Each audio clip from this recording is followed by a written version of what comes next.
Hi అందరికీ నమస్కారం, welcome to టీవీ20. So ఈరోజు మనం అంబటి రాంబాబు గారి ఇష్యూ గుర్తు చేసుకుంటే మనకు గుర్తొచ్చేది లంకా మాధవి గారు.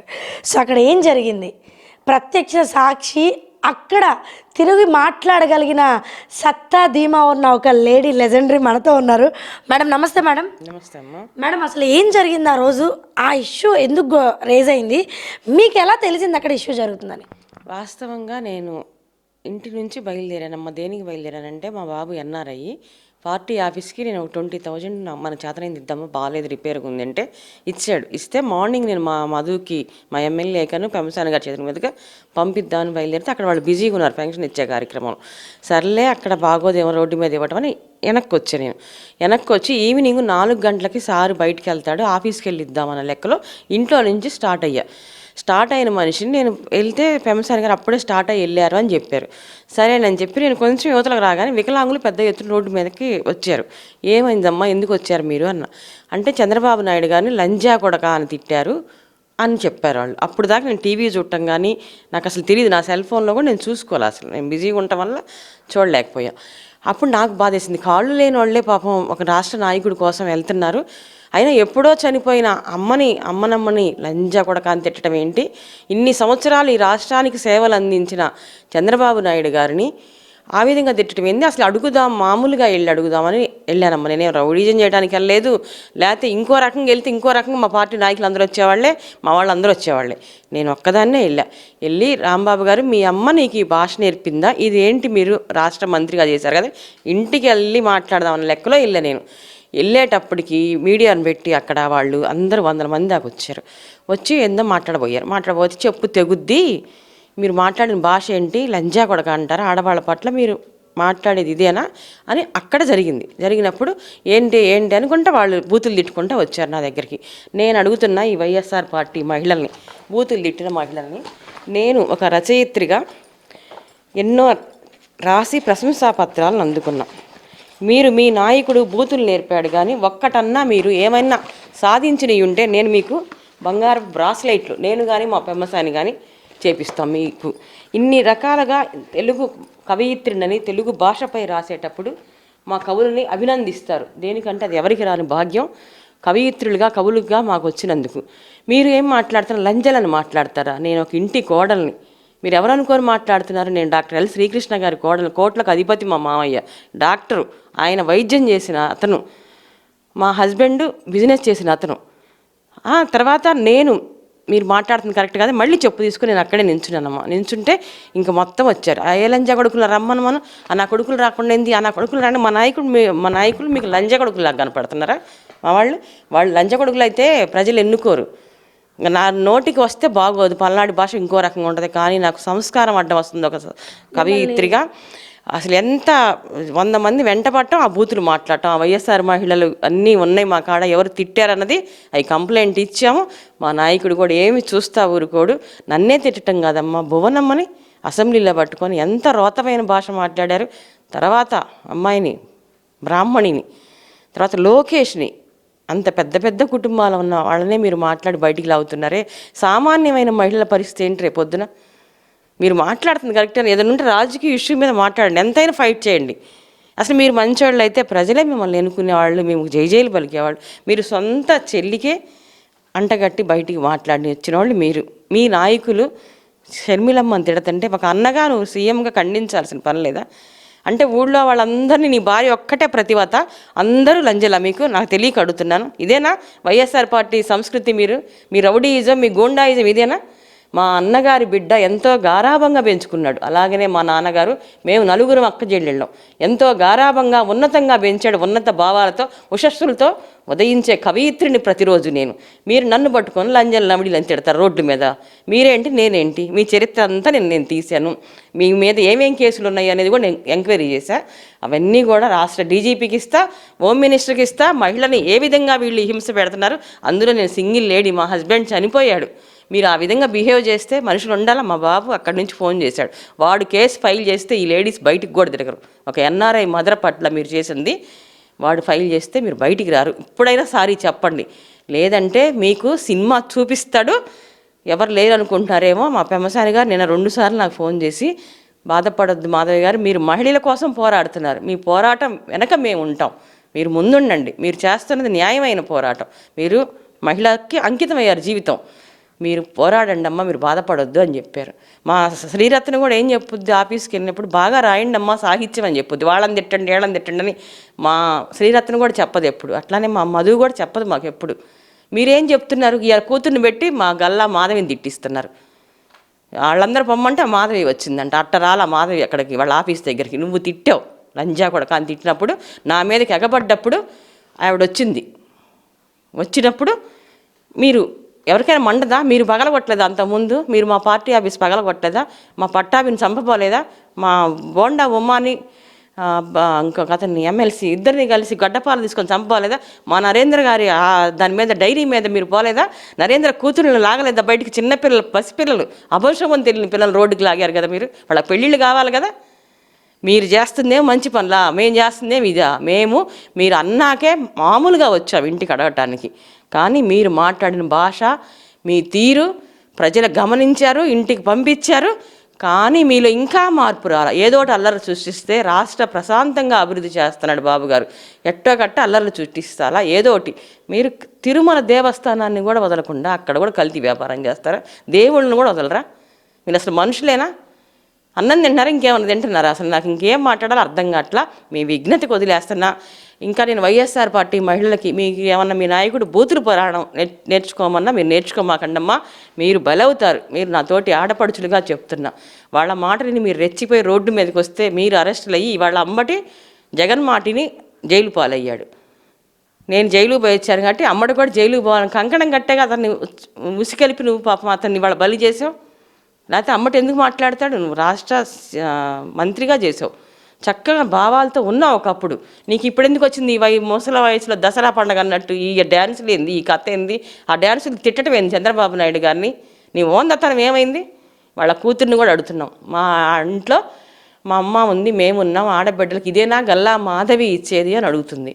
మా బోనం లేదా ఇంట్లో, పట్టాభి భార్య ఇంట్లో ఆడ మనిషి కదమ్మా, మీకు అప్పుడు కనపడలేదా, ఎదుటి ఆడవాళ్ళు, నేను ఆడ మనిషిని కదమ్మా, మీకు ఎట్ట కనపడుతున్నాను, నేను మీ ఆఫీస్ కాడ అంతమంది రౌడీలు ఎందుకున్నారు, అసలు మీ నాన్నకి ఎందుకు చెప్పలేకపోయావు, ఇవాళ ప్రెస్ ముందు వచ్చి మాట్లాడుతున్నావు నువ్వు, ఇంతకుముందు ఏమయ్యావు, నిన్నేమైంది మొన్న ఏమైంది, నీ రౌడీజం అంతా రౌడీలను పెట్టావు అక్కడ. నేను తీవ్రంగా ఖండిస్తున్నానమ్మా, ఇది సంస్కృతి కాదు. ఏ పార్టీ వాళ్ళకైనా మనం మర్యాదగా నడుచుకోవాలి, ప్రజలకు మంచి పని చేయాలి, సేవకులుగా ఉండాలి, ప్రజల హృదయాల్లో పదిలంగా ఉండాలి. ఒక అంబేద్కర్ని చూడండి, ఒక అబ్దుల్ కలాంని చూడండి, అన్నగారిని చూడండి, మహామహులు పాలించారు. ఈ దరిద్రం ఏంది అసలు, చంద్రబాబు నాయుడు గారిని పట్టుకొని లంజా కొడక అంటారా, ఎంత బలిస్తే అంటారు, ఇప్పుడు కూడా చూపిస్తా తంతాను కూడా ఇంకోసారి వాగితే తగ్గేదే లేదు ఇది. ఓకే మేడం, మిమ్మల్ని ఎవరు కాపాడారు మేడం అంతమంది మీ మీదకి వచ్చినప్పుడు? ఒక పోలీస్ కానిస్టేబుల్ అమ్మ పాప, నిజంగా అబ్బాయి నాకు ప్రాణరక్షణ పెట్టినట్టే, వాళ్ళని తిడుతున్నారు. వాళ్ళంటే డ్యూటీలు చేయట్లేదంట, ఏంటి పోలీసులు ప్రేక్షక పాత్రలా చూస్తున్నారు. మీరు అంతమంది వచ్చినప్పుడు పోలీసులు కూడా కొట్టబోతున్నారు మీరు. మా అబ్బాయి నన్ను చేయబట్టుకొని మేడం పదండి అని చెప్పేసి ఆటో ఎక్కించి బయటికి పంపిస్తే నేను ఎక్కడ కూర్చోవాలో అర్థం కాదు నాకు, నా బండి కూడా రానిలా వాళ్ళు బయటికి. అప్పుడు నేను అక్కడే ఉందా మేడం, అక్కడే బండి తీసుకొని ఇలా, అప్పుడు నన్ను ఆటో ఎక్కించి పంపిస్తే నాకు ఆ డబ్బులు కూడా పర్సు కూడా వాళ్ళ కాడే ఉండిపోయింది బండి కాడ. శ్రీకృష్ణదేవరాయలు గారి ఇంట్లో కూర్చున్నా నేను ఒక అరగంట పావుగంట కూర్చొని పెమసాని గారికి ఆఫీస్ కాడికి వెళ్ళి ఆటో పట్టుకొని, అప్పుడు ఆటో డబ్బులు కూడా వాళ్ళే ఇచ్చి బండి తెప్పించారు. 20 రూపాయలు అక్కడి నుంచి అక్కడికి తీసుకుని సర్వీస్ ఎక్కి వెళ్ళా. ఏమంత కర్మ మాకు, మీరు బూతులు తిట్టడం ఏంది, రోడ్లు అమ్మట మేము మీకోసం వచ్చటం ఏంది అడిగటం అంత. నేను పెద్ద అయినా నిన్ను మాట్లాడాలని నాకు ఇబ్బందిగా ఉంది, రాంబాబు గారు మీరు మాట్లాడుతుంది కరెక్ట్ కాదు, సారీ చెప్పాల్సిందే, మీ కూతురు మీ ఆవిడ ఇయ్యాల ఇబ్బంది జరిగిందని మీరు పోతున్నారు. అందరికీ భార్యలు ఉంటారు, అందరికీ భర్తలు ఉంటారు. నరేంద్ర గారి భార్య ఆడ మనిషి కదా, మీరు ఏ విధంగా వెళ్ళారు ఇంటి మీదకి, ఏ విధంగా ఆయన్ని బాత్రూంలో ఉన్న మనిషిని లాక్కొచ్చి రోడ్లు అమ్మటి తీసుకొచ్చారు, పిల్లల్ని ఏ విధంగా లాగారు, మా ఎరపతిని నన్ను ఎన్నిసార్లు మీరు తీసుకెళ్ళారు, మాకు అన్నీ గుర్తున్నాయి. అట్టగాతే అమ్మ ఆయన రాష్ట్ర వ్యవసాయ శాఖ మంత్రిని, ఒంట్లో బాగాలేకపోయినా ఈడ్చుకొచ్చారు మీరు, మాకు అన్నీ మీరు ఏమేం చేశారు, ఎంతమందిని మా వాళ్ళని ఇబ్బంది పెట్టారు. నిన్నగా మొన్న శంకర విలాస్ బ్రిడ్జి కాడిపోయి ఎగతాళి హేళనలు, అసలు రాష్ట్రం రూపాయి లేదు మన దగ్గర, అప్పుల మయంలో ఉన్నాం, ఎట్నో తిప్పలబడి తింటున్నాడో తినట్టు ఆ బిడ్డ ఫేమస్ అని పాపం తెస్తున్నాడు కేంద్రం నుంచి నిధులు, కోట్లకు అధిపతి అయినా ఈ సేవ చేయాలని. అది లేకపోగా ఇక్కడేమి లేదు, ఇక్కడ నాశనం చేస్తున్నాడు. ఈ దుష్ట ప్రచారంతో ఏదో చూపిస్తే రాష్ట్రానికి ఏమీ తేకుండా ఉండాలని మీ సంకల్పం కట్టుకుంటే ఎవరు నష్టపోతారు? రేపు భావితరాలకి ఏంటి పరిస్థితి? ఇది మీరు చేస్తుంది కరెక్టేనా? అంతకుముందు మూడు రాజధాని అని ఒక్కటి కూడా కట్టకపోగా వచ్చిన కంపెనీలు వెనక్కిపోయినాయి. మీరు చేస్తున్నది మాత్రం కరెక్ట్ కాదు. మా పోరాటం ఆగదు. మీరు సారీ చెప్పాల్సిందే. ఏ ఆడబిడ్డకు అన్యాయం జరిగినా నేను ముందుంటాను. మహిళా చేసే అధ్యక్షాన్ని షర్మిలమ్మని తిట్టినప్పుడు కూడా నేను ముందున్నా. ఎందుకంటే ఆ అమ్మాయి కూడా మా ఆడపడిచే. ఎందుకు తిడతారు మీరు?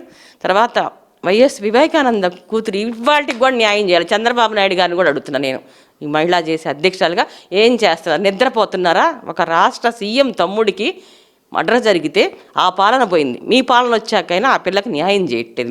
మీరు ఎందుకు మెదలకుండా ఊరుకుంటున్నారు? అన్నిటికీ మౌనంగా ఉండండి. అంటే మేము లంజలం అనిపించుకోవాలా? మీ పార్టీలో ఉన్నందుకు మేము ఎందుకు మౌనంగా ఉండాలో చెప్పాలి. అసలు మీరు కూడా నాకు సమాధానం చెప్పాలి. నేను ప్రశంసా పత్రాలు తీసుకొని బాబుగారి దగ్గరికి వెళ్తా. నేనేంది, వాళ్ళేంది, వాళ్ళ చరిత్ర ఏంది, నా చరిత్ర ఏంది. నేను కష్టపడి భర్త లేకపోయినా పచ్చళ్ళు అమ్మి పిల్లోడిని అమెరికా పంపించి ఉన్నతంగా నా కొడుకు అమెరికాలో జాబ్ చేస్తున్నాడు. కోడలు కూడా బ్యాంకులో చేస్తుంది. ఇక్కడ బ్యాంకులో చేయటం కాదు, అమెరికాలో బ్యాంకులో చేస్తుంది. మీరు ఆఫ్టర్ మీరెంత, అసలు నేనెంత? మీరు నన్ను మాట్లాడతారా? దీన్ని మాత్రం వదలమమ్మ.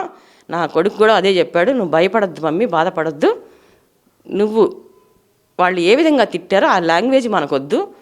మనం నీ న్యాయ పోరాటం మాత్రం చేయమనే బాబు భరోసా ఇచ్చాడు. ఒకరోజు బాధపడ్డాడంట, అయ్యో మమ్మీ ఒక్కతే ఉంటుంది అక్కడ అని. నువ్వు బాధపడద్దమ్మా, నేను నించున్నానంటే ఆ మహిళలందరూ బాగుంటారు.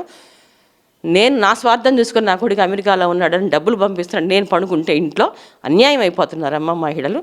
నాకు అది కాదు జీవితం, నా ఆడబిడ్డలు బాగుండాలి, ఇదే నా పోరాటం అని చెప్పాను. ఎప్పుడు చనిపోయింది పాప మామ?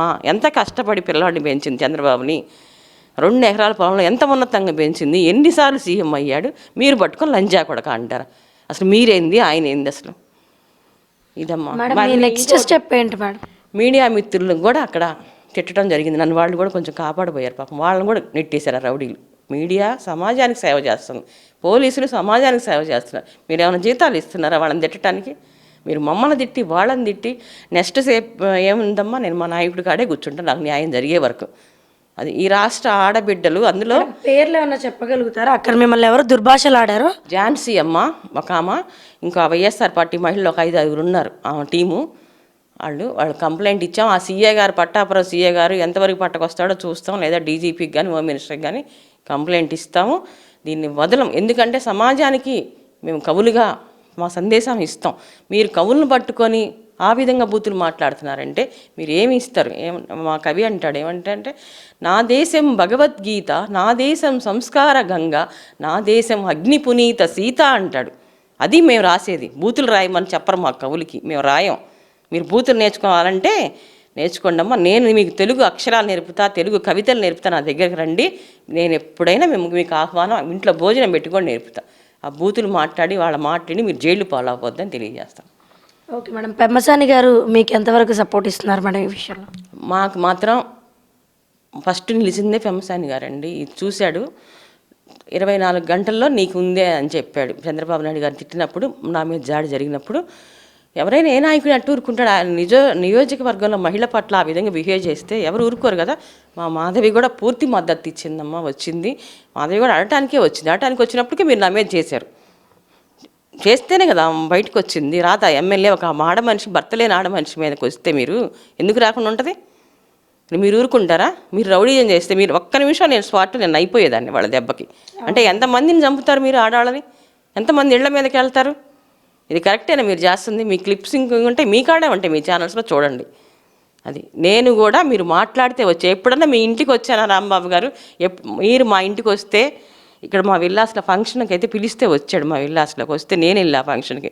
సార్ మేము కూడా ఇక్కడే ఉంటున్నాను, మీ మీద పోరాటం చేస్తుంటారు సార్, నేను మీ అవినీతి మీద. బాగున్నారా సార్ అంటే నవ్వి బాగానే ఉన్నానమ్మా, మాకు ఏదైనా ఉద్దేశం ఉన్నట్టే నువ్వు ఈ కాంపౌండ్ నుంచి బయటికి కూడా పోయాడు. ఆ రోజు చేసేవాళ్ళం, కానీ మాది సంస్కృతి కాదు. నేను పొద్దున కూడా పాట రాసా, అన్నా నువ్వు బలవుతున్నావు జగన్ మాటలు ఇని అని. ఒక సోదరులా చూస్తాం. ఆమె ఎవరో వచ్చింది నీకెవరో నేను తెలియదు. ఇట్లా నేను ఇక్కడికి వస్తే పలకరించాక మొన్న అంటే పచ్చకామెరలోడికి ఏం తెలుస్తుంది ఆయనకి? సుకన్య గంట ఏమంటాడా అసలు అది చెప్పను కూడా. నాకు రచయితగా నాకు ఇబ్బంది ఉంది అవి మాట్లాడాలంటే. అతని క్యారెక్టర్ గురించి నాకు వద్దమ్మా. ఆడవాళ్ళ పట్ల అసభ్యం. జాగ్రత్త అమ్మ మహిళలు. మీ మహిళా చేసే అధ్యక్షులుగా నేను చెప్తున్నా, ఏ పార్టీ నాయకులైనా మిమ్మల్ని ఉసిగలుపుతారు కానీ బలైపోయేది మీరే. ఫస్ట్ నేను చెప్తుంది, మీరు జాగ్రత్తగా మీ పిల్లల్ని చదివించుకోండి, ఉన్నతంగా ఉంచండి. ఇవాళ నేను ఎంత కష్టపడి నా పిల్లల్ని చదివించి ఒక మార్గానికి నిలిచానో మీరు కూడా వైఎస్ఆర్ పార్టీ మహిళలు కూడా అట్నే ఉండాలని కోరుకుంటున్నాను. మీరు నన్ను తిట్టేందుకు నేను బాధపడట్లా, మీ జీవితాలు ఏమవుతున్నాయో అనేది నాకు బాధగా ఉంది. అది మేడం, మరి ఇంత దాడి జరిగింది, ఇంతమంది వైసీపీ లేడీస్ కావచ్చు, నాయకులు కావచ్చు మీ మీదకి రావడం జరిగింది, మీకు ఏమైనా థ్రెట్ ఉందని ఏమైనా అనిపిస్తుందా మేడం? నాకు వాళ్ళ బిహేవియర్ చూస్తే మాత్రం సెక్యూరిటీ అవసరం అనిపిస్తుందమ్మా. అక్కడే అంత సెంటర్లో ఆ విధంగా అంతమంది మధ్యలోనే అట్లా వందల మంది వెంటబడ్డారు ఒక మనిషి మీదకి అంటే, ఇక ఒంటరిగా ఉండే మహిళలు, అందులో భర్త లేని మహిళకి మీరు రక్షణ అవసరం. నాకే కాదు, ఏ మహిళకైనా అవసరం. ఇది సీఎం గారి దృష్టికి తీసుకెళ్తాను. ఇవాళ నేను ఎంతో స్వేచ్ఛగా ఈ గుంటూరు హోటల్స్కి, ఎన్నో హోటల్స్కి నేను పచ్చళ్ళు తయారు చేసి పంపించి ఇచ్చి బిజినెస్ చేసిన మనిషిని ఇవాళ స్టేడియం దగ్గరికి మార్నింగ్ వాకింగ్ వెళ్ళాలంటే కొంచెం నాకు అలజడి అనిపించింది. కానీ నేను భయపడకూడదు. ఇవాళ పోతే రేపటికి 2, కానీ ఆడబిడ్డల వెలుగులు చూడాలా, నేను అది పెట్టింది మహిళా సాధికారత అన్న ధైర్యం చేసి నేను ముందుకు వెళ్ళటం జరుగుతుంది. అంటే మీరు ఈ విధంగా మనుషులను భయపెడుతున్నారా? నేను ఇంత పోరాడే మనిషిని నాకే ఆ వణుకు అట్లా ఒక నిమిషం వచ్చింది అంటే, మీ ఉడతాకు చప్పళ్ళకు భయపడను, నేను పల్నాడు నుంచి వచ్చాను, మేము పోరాటం ఉంటుంది, మేము పవిత్రంగా ఉంటాం, మేము ప్రజల కోసం ఉంటాం. మా ఎరపతి నాన్న కూడా చేశాడు. మా ఎరపతి నేనన్న బోనమ్మనన్నప్పుడే నేలకు కోస్తా, పల్నాడులో పుట్టిన ప్రతి బిడ్డ నాగమ్మేనని చెప్పాడు. అటువంటి వారసులు మేము. మేడం, మీకు ఇంకెవరైనా స్పందించారా మేడం? అమ్మ ఈ ఇష్యూ జరిగింది, ఎలా ఉన్నారు అని ఎవరైనా? మర్చిపోయా, వైఎస్ఆర్ పార్టీ మహిళలు కూడా నా ఫ్రెండ్స్ స్పందించారు, మా విజయక్క స్పందించింది. తర్వాత ఇంకా ఆ పార్టీలో ఉన్న మహిళలు కూడా, వాళ్ళ పేర్లు వద్దు, వాళ్ళకి రావు కాబట్టి బాధపడ్డారు. ఇంకా చాలామంది వాళ్ళ వైఎస్ఆర్ పార్టీలో ఉన్న మగవాళ్ళు కూడా ఫోన్ చేశారు. ఓకే, చాలా బాధపడ్డారు వాళ్ళు కూడా. వాళ్ళ అమ్మతో కూడా మాట్లాడించి నాతోటి. వాళ్ళ పార్టీ వాళ్ళకే నచ్చలే, మా వాళ్ళు కాకంటే వాళ్ళకి కూడా. మా వాళ్ళందరూ బాధపడ్డారు. హనుమంతరావు అన్నయ్య ఫోన్ చేశాడు, చాలామంది. మా రామచంద్రరావు వచ్చాడు, ఎప్పుడు బిజినెస్ చేసుకునేవాడు అబ్బాయి, మా తమ్ముడు. కానీ ఆడబిడ్డకు జరిగిందని ఆ అబ్బాయి ఆ రోజు రావడం జరిగింది.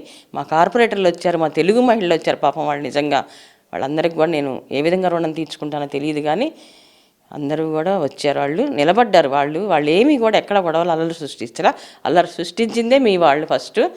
అది మీ కూతురు వాళ్ళు వచ్చి మీడియా ముందు మాట్లాడుతుంది. నువ్వు చూసుకోమ్మా, ఫస్ట్ ఎవరు అల్లరి చేశారో, ఎవరు ఎంటబడ్డారో, ఎవరు గొడవలు చేశారో, ఎవరు కొట్టడానికి వచ్చారో, ఎవరు బూతులు తిట్టారో, మీ నాన్నగారు మీ ఇంటి ముందే మీ క్లిప్సింగ్ ఉంటాయి, అవి చూసి నువ్వు మీడియా ముందుకు వచ్చి మాట్లాడు తల్లి. బంగారు తల్లి, నువ్వు కూడా జీవితం చాలా ఉంది. నువ్వు వాళ్ళు రాసిచ్చి నీ చదివావనుకో, నీ జీవితం పాడైపోద్ది మీ నాన్నలాగా. అది. Okay madam, thank you so much. Thank you.